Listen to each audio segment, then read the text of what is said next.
Hey everybody, going live again after that second round of Class A wrestling. I'm going to show you the team scores first because that's what people are dying to see. Okay, so I'm going to quick share my page, and then we're going to talk about a couple upsets out there. Now, it's kind of different because we don't have regular seeds, but there are your team scores.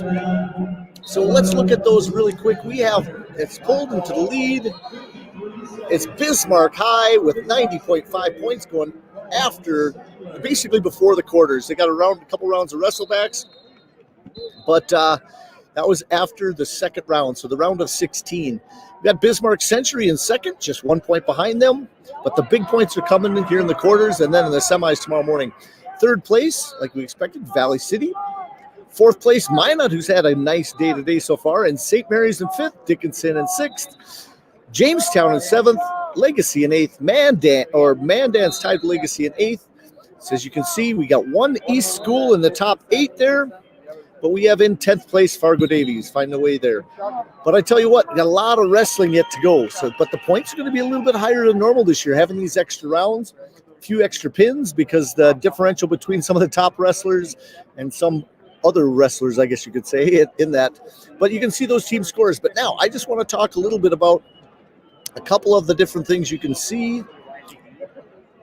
Now, looking at me, not so great, but I want to show you something a little bit. I have everything written out a little different on a sheet here that shows 1 versus 4 and so forth. Now, normally, if I did this right, you'd have, in this round, the last round, you should have had the number 1 in the West versus number 8 in the East. And then also on that side of the bracket, you have the 5 from the West. Kind of looks like this. And I don't know if you can see it. And it works out your way, but you should have the top. I was working out the bracket so people can understand. But 1 in the West, 8 in the East, 5 in the West, 4 in the East. If everything worked out, that's 16th place, of course. 3 in the West versus 6, 7 versus 2, and so forth. Then it flips the other way, where you have the number 1 on the East on the bottom here versus the 8 in the West, 5, 4. And you can see the ranking doesn't matter quite as much because they rank the East and the West based on the top 8.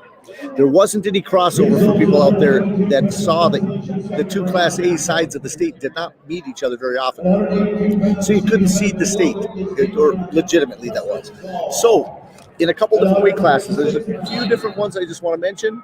We started today at 195. There was a 5 in the West at 195. Redens beat Leaf from Devil's Lake. So basically that 5 in that spot beat the 4 from East. So that's not a big upset, 5-4. To get into the quarters, at 285, there was a 5 over a 4. That was Laurent from Turtle Mountain. Beat Jin from, I believe it's Fargo Davies. And then there's at 106, a 5 from the West. Huge. There was one there. Clay Thompson stepped up and beat Griebel. Now it happens to be the younger Griebel, okay? But he ended up being the 4. The other, it's not Coy, but the other brother. Okay. Then at 113, a 6 from the West took out the 3 from the East. So that's a little bit bigger one, and that looks like it was Fernandez from Minot beat Strandberg, who was from West Fargo, Cheyenne. So a 6 beat a 3 there. And then at 120, the 5 from the West, a lot of Wests, but there's a couple East coming up. The 5 from the West beat the 4. That was Ursuline over Flores. And then the 6 from the West, that was Schlepitz, beat Johnson from West Fargo, Cheyenne. I think they're 2 Johnson brothers. This is the youngest one of the 2. And then at 126, Williston, 5 got into that spot. The 4 had lost earlier from the East. At 132, several of them. Flores from Bismarck beat the 4.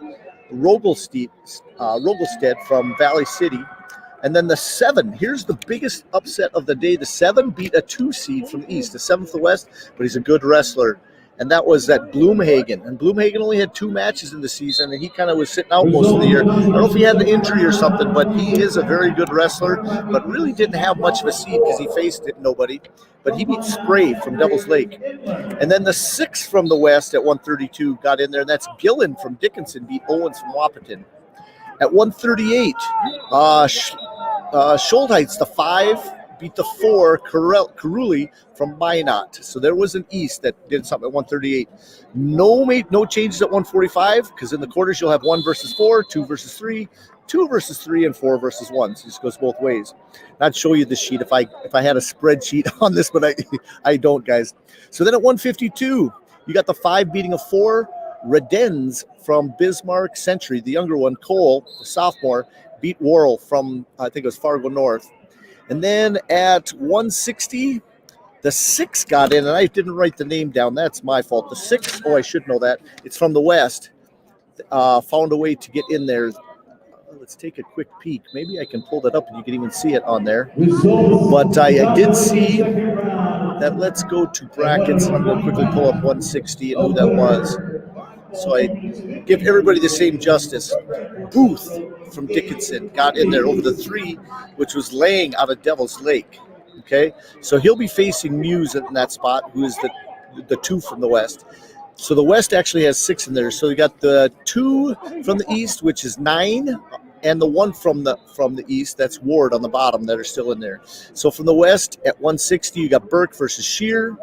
That's 1 versus 5. Then you got Renner versus 9, which is the 3 versus the 2. Muse versus Booth, and Stugelmeyer versus Ward. Looking forward to that Stugelmeyer-Ward match at 160. Okay, let's go to 170 here. 170, you have the 5th seed in there, and that was, he beat the 4. That was Jones from Minot, beat Weigel out of West Fargo Cheyenne. And then you got the 6 from the West. Richter found a way to get in there, and he beat Alex from Fargo Davies. So quite a few. And the last weight class, again, at 182, you got a 6 from West Fargo found a way. That was Post from West Fargo Cheyenne, beat Melvin. So there's an East with an upset there. The 6 beating the 3. And then all the rest is the same.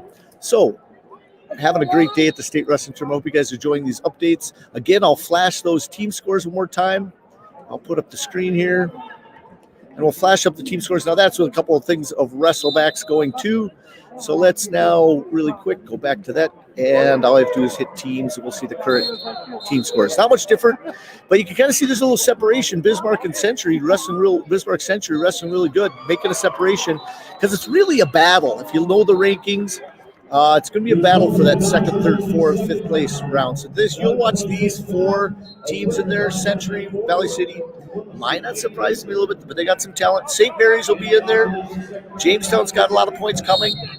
And then we'll go from there. I thought Devil's Lake might have showed a little better, but we'll see as we get closer to those semis. But it's a nice battle here. Okay. Yeah, everybody, let's enjoy the rest of the state wrestling tournament. And guess what? If you have any questions, feel free to ask them on here. I check over on Facebook, see if you guys have any comments. And we will come up with an update after the quarters so that I will know everybody that's in the semis tomorrow morning. Okay? We'll do that. You guys have a great day. Talk to you later. Bye.